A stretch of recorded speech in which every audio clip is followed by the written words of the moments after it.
Welcome back to Just Chattin. Today we are going to talk about the Duke and Duchess of Windsor. That was a recent request. And even though we all think we know the story, turns out because of recently uncovered letters that we had no idea what was really going on.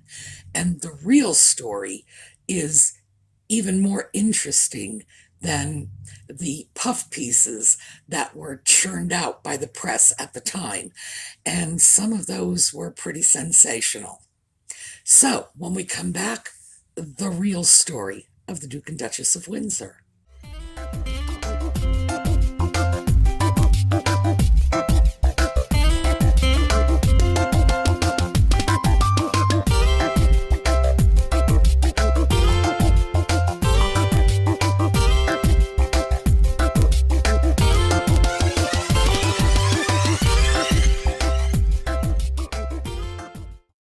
So, we all know the story. A rather weak willed and dim witted British princeling ties up with a very ambitious American woman, and everything goes to hell in a handbasket. Ooh, sound familiar? It should. But in this particular case, because we are talking about the Duke and Duchess of Windsor today, the story is less cut and dried than we've all been led to believe. Now, most people, especially people of my generation, grew up on the stories. Edward abdicated the throne to be with the woman he loved, and it was like the great love story of the ages. Hogwash. Oh, I am calling BS on this big time. But before we get to that point, let's talk about who they were. Who were they before they met? So, we're going to start with Wallis Simpson. She was born Bessie Wallace Warfield in 1896 in Baltimore. And even though Baltimore isn't really considered the deep South, she was still sort of a Southern belle. And if you had an opportunity to hear any recordings of her, especially in the early years, you can hear that Southern accent coming across really strong. Wallace's family, Wallace, she got the name Wallace from her father. His name was Teagle Wallace Simpson. She was born Bessie Wallace Simpson. And it's hard to say if Wallace was actually a middle name because the name was often written as one word, Bessie Wallace. Regardless, she dropped the name Bessie very early in life and continued with Wallace. Her father died about a year after she was born. She was still a baby when he died. He was the son of a wealthy manufacturer. He was in the baking flour industry. So the family had a great deal of money. Wallace did not grow up with money. As I say, her father died when she was a baby. It was just her and her mother. Her mother was the daughter of a stockbroker, but she had no independent wealth. So the family, Wallace's mom and herself, lived with one relative after another. Basically, they were living on the charity of their wealthier relatives for quite a long time. And this is important to remember that Wallace grew up surrounded by money, but none of it was hers. She was the poor country relation, so to speak, the one who was the object of charity from on the part of her more wealthy relations. And I think that really had a strong influence on the person she became. So Wallace is young, she is in Baltimore. They're sort of bouncing around a lot, one relative to another. Eventually, her mother remarries, and Wallace is placed in a very prestigious I'm going to call it a high school. She was there for 2 years, but keep in mind that born in 1896 means that we're talking the era of the First World War here. So, was it a high school as we would know it? No. But it was a very expensive girls' school. And if you look at the school's name was Oldfields, by the way. If you look at the alumna list, you realize that these women are not famous for their great accomplishments. They are famous for who they were, who their families were, and basically how much money they had. So it was probably safer to consider this something along the lines of a finishing school. Wallace was there with a DuPont heiress and with Mary Kirk, who was the daughter of the owner of a large silverware manufacturing company. Her friends were wealthy young women. Wallace, again, she was sent there by rich uncles. This wasn't her own money. Was determined to succeed. And she did. She went to the top of her class. But again, I would have to say that probably wasn't a really rigorous school in terms of academics. So I'm not sure what that means. It does mean, however, that if she set her mind to something, she had the ambition to do something, she could pull it off. Well, after graduating, and for Wallace, this was an opportunity to make influential friends more than anything else this school. After graduating, she was married shortly thereafter in 1916, so she would have been 20 years old, to an aviator named Winfield Spencer. That he went by Win. And this is where the world started opening up. He was an aviator. We were on the brink of the First World War. Europe was in the war. For Europe, the war began in 1914. We didn't get involved until 1917, however. So for us, we're on the brink of war. The rest of the world had already plunged in. When Spencer was sent to San Diego, he was taking command of a flight school for the military, producing wartime aviators. 1916, this was a very new thing. So it wasn't like we had an Air Force per se. We had soldiers who were being taught to go up in planes that were invariably crashing. But it was glamorous. And shortly thereafter, from San Diego, he and Wallace went off to the Far East, where he was stationed over in China. She was in China, she was in Hong Kong, I believe she was in Singapore as well. So she did a great deal of traveling. But the marriage was not a happy one. Win Spencer he was an aviator and he was hard drinking, and apparently they both had affairs. There were a lot of separations, and eventually in 1927 they divorced. Wallace had been living apart from Wynne for some time. She subsequently met Ernest Simpson. That's her second husband. I don't know if Wallace was divorced from Wynne Spencer at this time, although they had been separated for a long time. The divorce would have been a mere formality. Not so on Ernest Simpson's part. He was married when he and Wallace began their affair, and subsequently he and his wife divorced, specifically so he could marry Wallace. And they married in 1928. He was half British, and he looked very much like her first husband in many ways. These were tall, robust, dark-haired men with big mustaches, sort of My generation would have said Clark Gable types. The younger generation would probably say Tom Selleck types. Big, manly men. That seemed to be her type. However, she did have a rather checkered track record.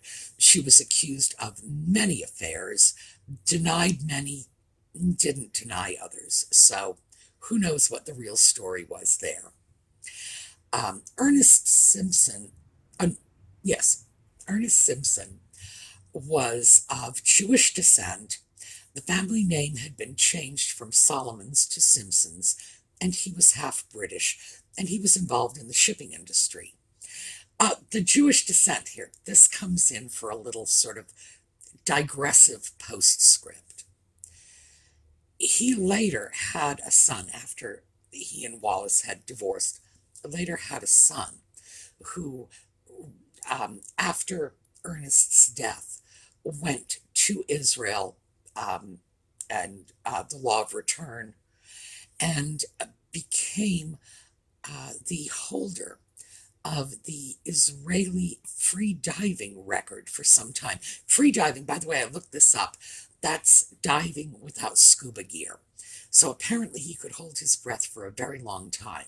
But I did think that was just interesting that even though Ernest Simpson's main claim to fame was being married to Wallace at the time of her affair with the Prince of Wales, his son has fame that is independent of that and in a totally different line. So I guess there was something about the Simpson family. Anyway, back to Wallace and Ernest. They went to London, and of course, many stops along the way. Remember, she had all of these very affluent friends from that school she went to, and Wallace was considered by everyone to be very charming and good company.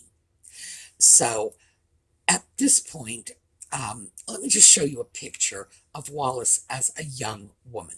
Not sure when this is from exactly, but as a young woman.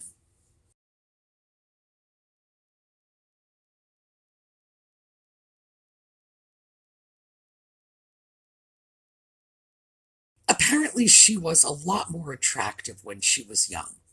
As she grew older and I guess she got thinner, her face became more angular, those slick backed hairstyles, they didn't do a lot for her. But when she was young, she was certainly pretty and charming and always very well turned out. She was slim and stylish and a very elegant looking woman. Her time with people of money gave her a fondness for beautiful clothes and fancy jewels. That's what her life was like with Ernest when they were in London. Oh, she settled into London and partied. She was a young married woman with no children, and she was just out to have a very good time. And friends of friends of friends would introduce her around and so on. And eventually, it came down to Consuelo Thaw, who introduced her to the Prince of Wales initially. Consuelo Thaw, and here's another digression, but it's an interesting one. Consuelo Thaw had two twin sisters. Um, well, you kind of have to when they're twins. That was a stupid thing to say. Yes, she had a set of twin sisters, one of whom was Lady Thelma Furness, who probably means nothing to us outside of the context of Wallace Simpson and the Prince of Wales. But there was another one who does mean something to us, Gloria Vanderbilt. Gloria Vanderbilt was the mother of the famous fashion designer Gloria Vanderbilt, and therefore the grandmother of the newscaster Anderson Cooper. So these girls, their maiden name was Morgan, by the way. The two Morgan girls, Consuelo and Lady Thelma Furness, were the ones who drew Wallace into the Prince of Wales circle. First, the introduction from Consuelo, and then Lady Furness, who was at the time having an affair with Edward, who was Prince of Wales. had to leave town in the beginning of 1934 and said to her dear friend Wallace, do keep an eye on the little man for me when I'm gone. Little man was her way of referring to the Prince of Wales. By the end of 1934, Edward was following Wallace around like a little puppy dog. Now, this is the point where we're going to switch over and take a look at Edward. He was born in 1894. His father was the oldest surviving son of the Prince of Wales. And Victoria was queen, by the way. She was his great-grandmother. And when we discussed Queen Mary, we discussed the fact that she was initially engaged to Albert Victor. That was the Prince of Wales' eldest son. He subsequently died. His nickname in the family was Eddie. And Edward, who later became Edward VIII, the Duke of Windsor, was named after him. So it was a bad start in life because Albert Victor was an idiot.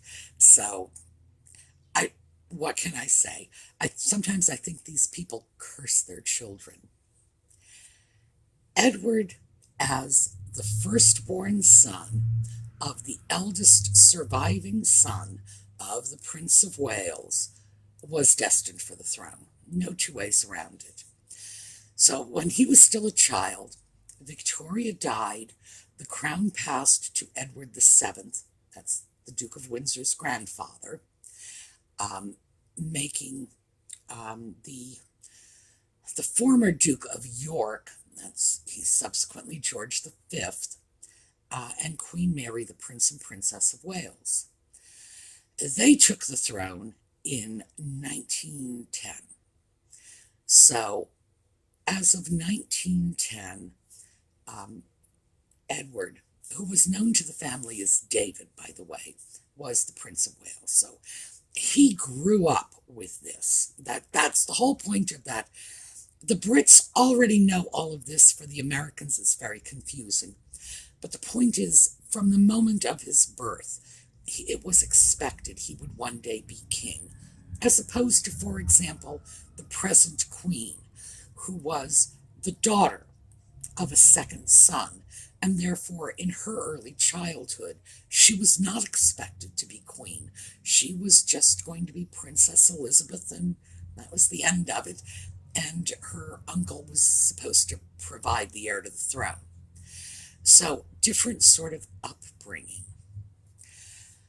However, as we discussed briefly when we spoke about Queen Mary last week, the royal family had a very abusive governess, and she was with the children for 3 years. We know some of the abuses. We do not know, nor will we ever know, the full extent. All of the players in this drama are long dead, and given the time, because we are talking about a period from 1894 to maybe 1904, period in there, this is a time when people were reluctant to discuss this sort of thing, and you throw on top of that the British royal family, and you know they're going to do everything in their power to keep this quiet. We do not know the extent of the abuse. We do know it happened, and what we do know indicates that it was serious physical abuse. The children were pinched and harmed physically. It wasn't just like she yelled at them and said, "You're all bad boys." It is speculated and has been, and I think this is very credible, that the stammer that King George VI, that's Queen Elizabeth's father, was famous for, came from this period of abuse. It's also extremely likely that young David's fondness for domineering women, let's put it that delicately, came from this abuse as well. So he was a victim. No two ways around that. And we have to keep that in mind, because when you look at things like the abdication, and he was determined to go against the government, to marry an unacceptable woman, etc., this is an expression of his victimization. So we have to treat him somewhat carefully on this issue. When he was young, he was not academic. He was pulled from school and thrown into the Navy as a midshipman. And that's another thing we discussed. The British tend to throw their princes off into the army. David seemed to like the army. Who knows if he was any good at it? He often said himself that he was embarrassed by the fact that he had a chest full of medals that he got because of his birthright when he was standing among men who had really worked for their military honors. So he did have some sense of it. He had, in addition to that sense of privilege he got from being who he was, destined to rule his whole life, he definitely had a sense of humility. And I'm not referring to the sense of humility that was demonstrated in his sexual relations. This is, he didn't lord it over the people he was around. So he had a very checkered romantic history prior to meeting with Wallis Simpson. He was 40 years old when he met her, so there were women in his past. And one of his earliest mistresses was a French prostitute named Marguerite Alibert. I'm going to throw this in just because, like I said, I'm going to give you the stuff that's not in the history books, but the stuff that's like really interesting. Marguerite Alibert, she was French, and he met her in the First World War when he was in France. The relationship didn't last long, about a year, and it was broken off. Who knows? One has to assume that people in the British government grabbed their prince, took him home. He was, after all, tied up with a hooker. Alibert subsequently married an Egyptian man, and she murdered him.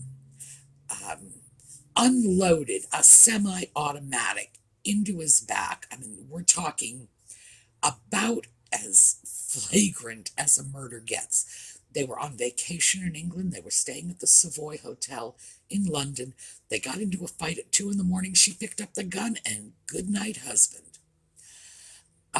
She was acquitted by a British court for this, primarily because the government wouldn't allow anything involving her past to be brought out, and consequently the defense assertion that she was a frail little innocent European woman being victimized by the evil predations of a dark-skinned Egyptian man just flew.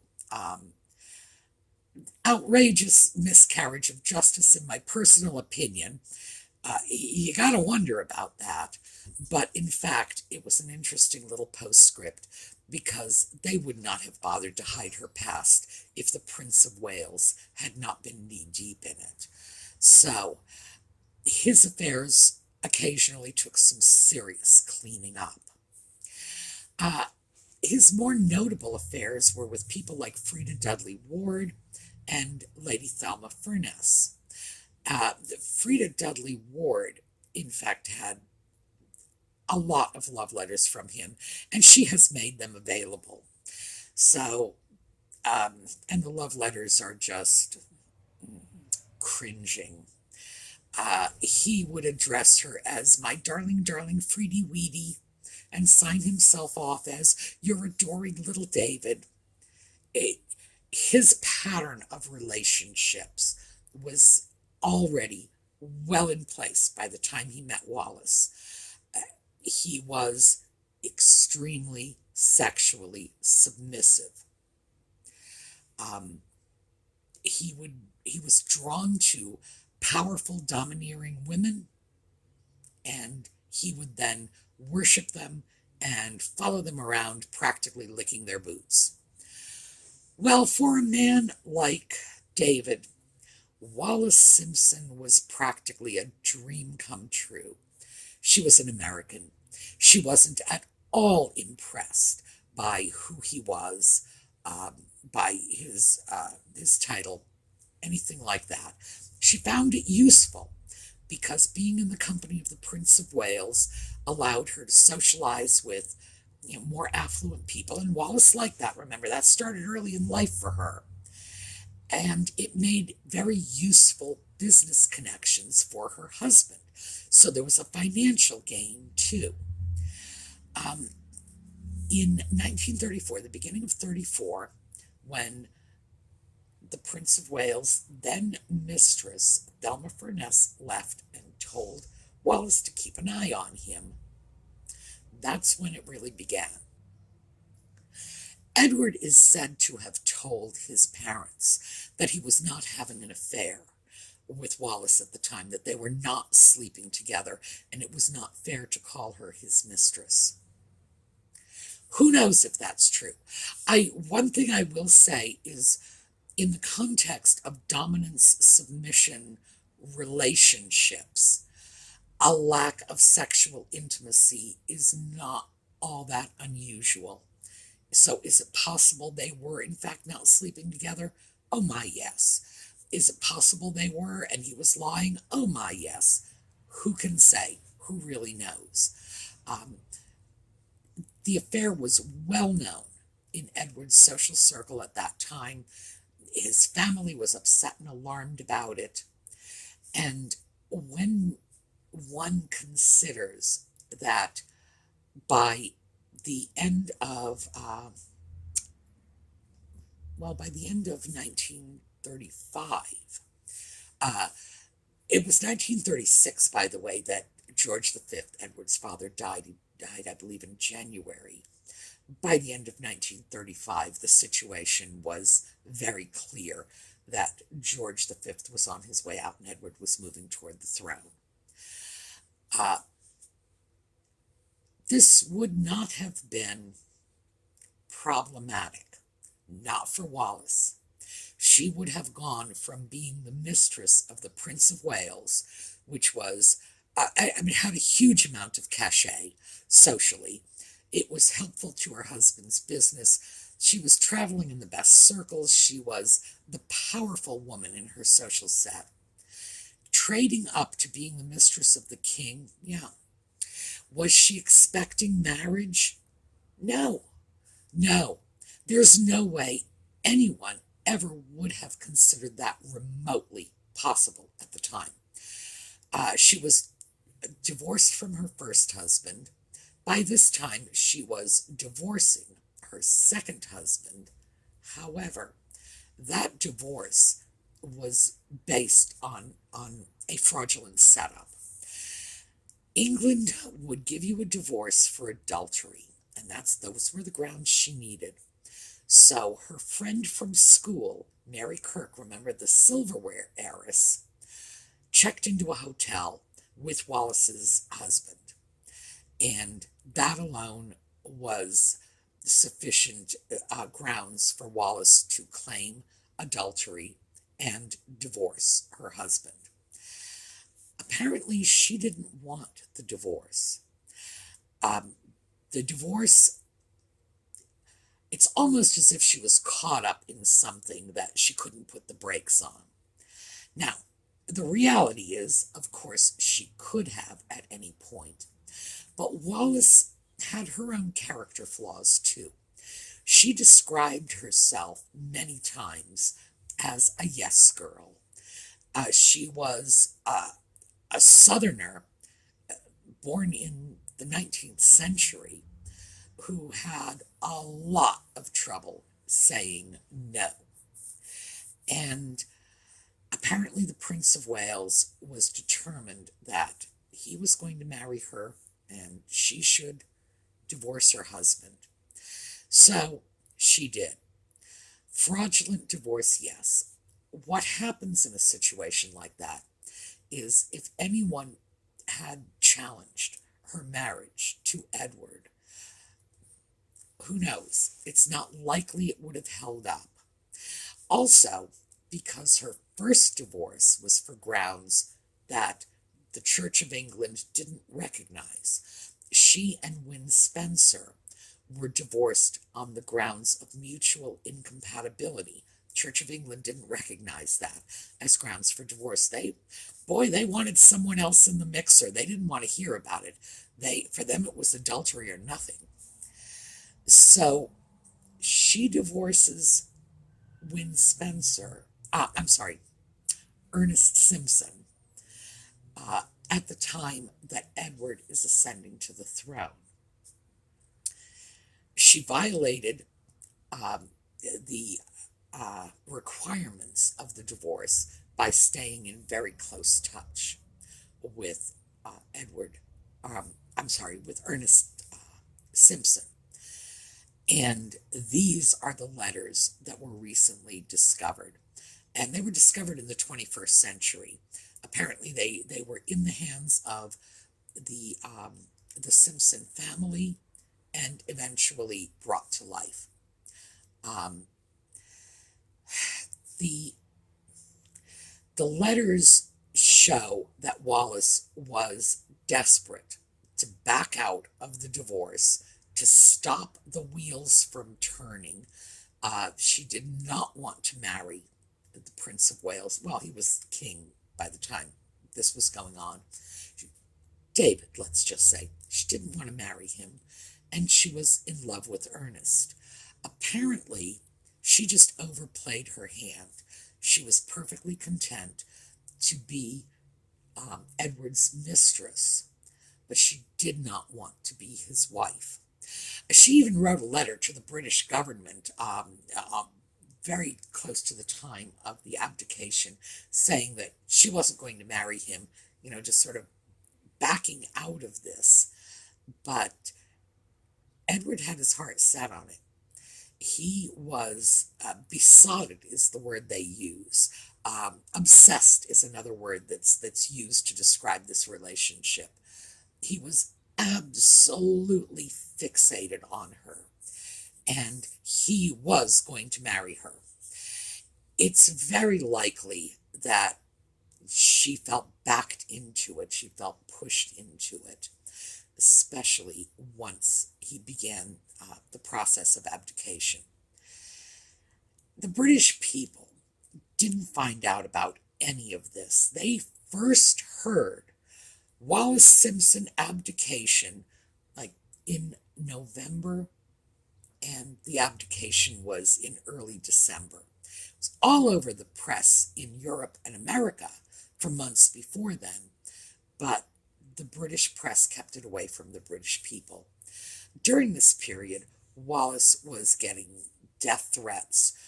She was in hiding, and I suppose at this point, even if she wanted to back out, she probably couldn't have physically. She could not have escaped.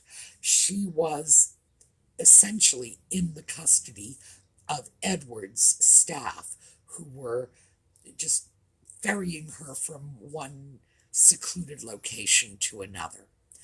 So she was kind of done for.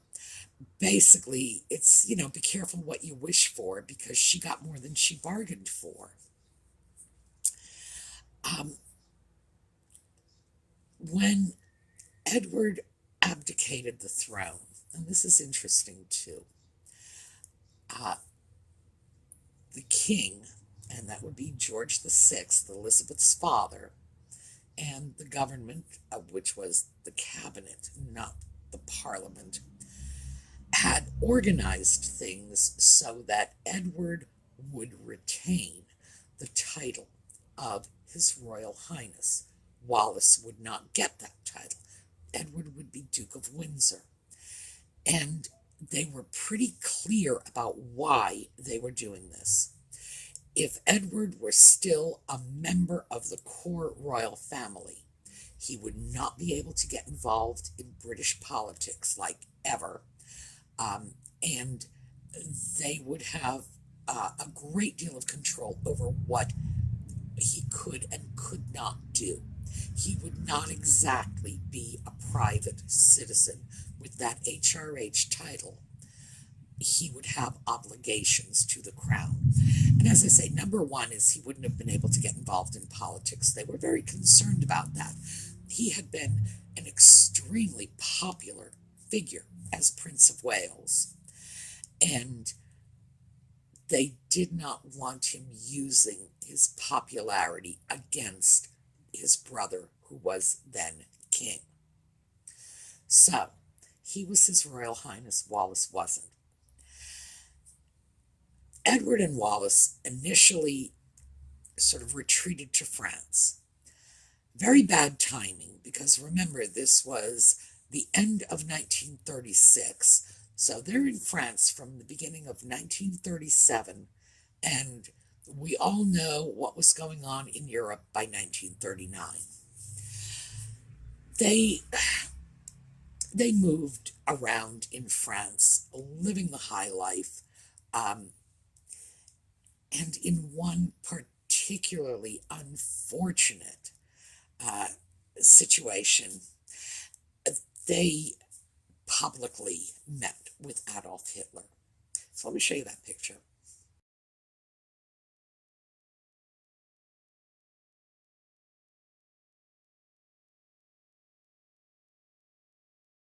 You can't get around it.